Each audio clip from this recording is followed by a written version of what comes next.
Doctor Mohammad Yunus এবং NCP নেতারা তারা নতুন মিশন, নতুন ভিশন নিয়ে সামনে আগাচ্ছে।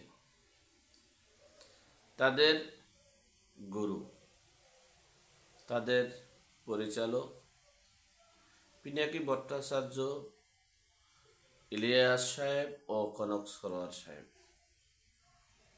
তাদের দিক নির্দেশনা অনুযায়ী এমনকি পশ্চিমা রাষ্ট্রের নির্দেশনা অনুযায়ী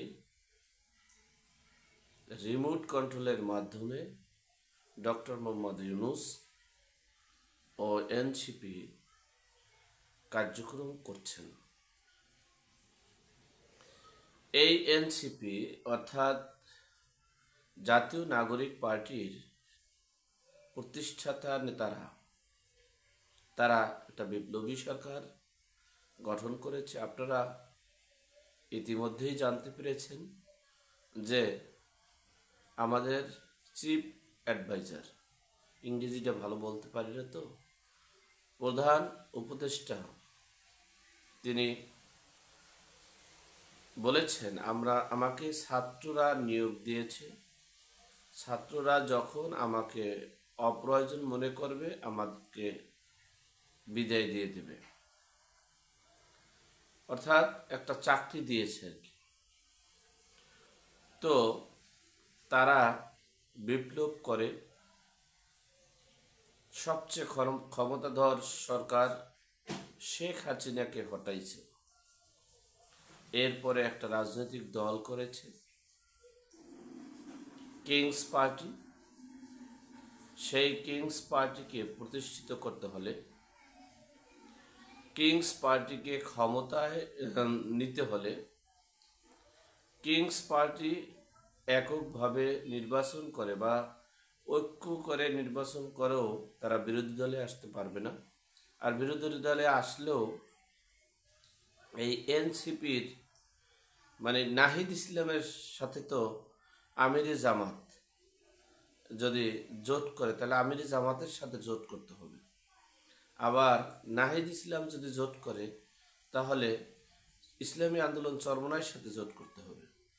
তাহলে সে সাধকলের 3 নম্বর বাচ্চা হিসেবেই থাকবে। বিধেই তারা নতুন একটা মিশন এবং ভিশন বাস্তবায়ন করতে চাচ্ছে। ভিশনটা হচ্ছে, যদি নির্বাচন দিতে চায় তাহলে নির্বাচন দিলে জনগণের সমর্থন এবং জনগণের ভোটে জনগণের পেশি শক্তির কারণে এনসিপি ঠাঁই পাবে না। আপনারা ইতিপূর্বেই জানতে পেরেছেন বিএনপির নেতারা বলেছে যে এই জাতীয় নাগরিক পার্টি ডক্টর ইউনূসের পার্টির একটা আসনেও এমপি হতে পারবে না, তাদের মেম্বার হওয়ার যোগ্যতা নেই। সেজন্য তারা বিভিন্নভাবে বিভিন্ন ইস্যু তৈরি করেছে। যেমনটি করেছিল শেখ হাসিনার আমলে, শেখ হাসিনা পতনের নেপথ্যে বিভিন্ন ধরনের ইস্যু তৈরি করেছিল। সেই ইস্যু পর্যায়ক্রমে একটা জায়গায় গিয়ে যখন আবু সাঈদের যে ঘটনাটা নেট দুনিয়ায় ভাইরাল, ঠিক তখনই বাংলাদেশের আপামর জনগণ নেমে পড়েছিল আর আওয়ামী লীগের পতন হয়েছে। ঠিক তেমনি এনসিপি দীর্ঘদিন চেয়েছিল যে বিএনপিকে মাঠ থেকে সরিয়ে রাখতে হবে। আওয়ামী লীগ যেভাবে নির্বাচন করতে পারবে না, ঠিক সেইভাবেই বিএনপিকে নির্বাচন থেকে দূরে রাখতে হবে। সেই ভিশন ছিল, কিন্তু সেটা প্রকাশ্যে ওভাবে রুখে আসেনি।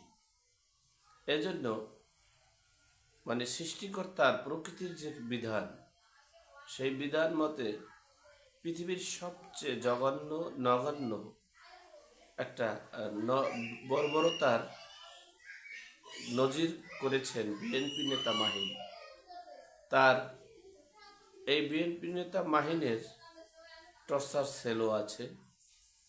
সেই বিএনপি নেতা মাহিন এই বাঙালি সোহাগকে যেভাবে হত্যা করেছে, সেই হত্যাকাণ্ডকে কেন্দ্র করে সারা বাংলাদেশের সকল রাজনৈতিক দল, একবারে সকল মানুষ এখন মানুষের কাছে ঘৃণার পাত্র হয়েছে বিএনপি। আর সেই সুযোগটা কাজে লাগিয়ে এনসিপি ডক্টর মোহাম্মদ ইউনূস একবারে মাঠ চষাই বেড়াচ্ছে। এরপরে তারা একটা প্ল্যান করেছে যে জামাত ইসলাম যেহেতু এই রাজাকার আলবদর আল শামস সের উত্তরসূরি, জামাত স্বাধীনতা বিরোধী শক্তি, তো জামাতের সাথে সরাসরি ঐক্য করলে বাংলাদেশের মানুষের সাথে একটা দ্বিধাদ্বন্দ্বের একটা প্রশ্ন আসে। যেমন আমরা গতকালকে দেখেছি, হ্যাঁ, জামাত শিবির রাজাকার, এই মুহূর্তে বাংলা ছাড়, সেই স্লোগান আমরা দেখেছি।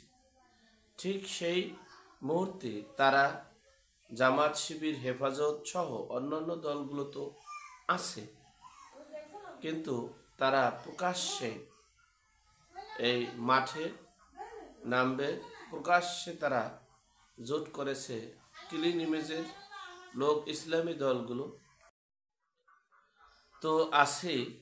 যে এখন বর্তমান সময়ে ক্লিন ইমেজের একটা রাজনৈতিক দল হচ্ছে ইসলামী আন্দোলন চরমনাই। আর এই ইসলামী আন্দোলন চরমনাইয়ের সাথে ঐক্য করে, আর ইসলামী আন্দোলন চরমনাইয়ের লোকেরা, নেতাকর্মীরা, আমিররা, তারা পীর সাহেবরা, তারা বিএনপির প্রত্যেকটা অপকর্ম শুধু সারা বাংলাদেশে চষে বেড়াচ্ছে বলে, এবং এই চাঁদাবাজেরা, এই লুটপাটকারীরা, এই নৈরাজ্যকারীরা, এই ধর্ষণকারীরা, এই হত্যাকারীরা নির্বাচনে অংশগ্রহণ করতে পারে না।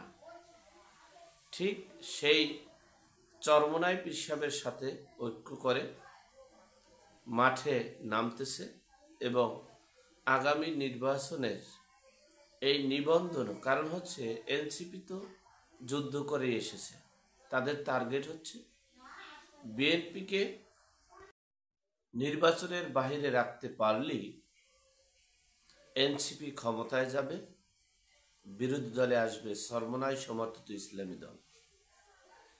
সেই মিশন নিয়েই আগাচ্ছে। আর এনসিপির এটাই মূলত সঠিক সিদ্ধান্ত। আর না হলে এই সিদ্ধান্ত অনুযায়ী যদি তারা কাজ করতে পারে, সফলতা অর্জন করতে পারে, তাহলেই তারা তাদের ভবিষ্যৎ ভালো কিছু করতে পারবে। আর যদি এখানে তারা ব্যর্থ হয়, তাহলে তাদের ব্যর্থতার দায়ভার তাদেরই নিতে হবে। তারা জানে এখানে ব্যর্থ হলেও ভালো, আর সফল হলে আরো ভালো। কারণ বিএনপি ক্ষমতায় আসলে এনসিপি যত রাজনৈতিক দলের নেতাই হোক না কেন, আর এমপি মন্ত্রী হোক না কেন, তাদের খেসারত চরমভাবে দিতে হবে।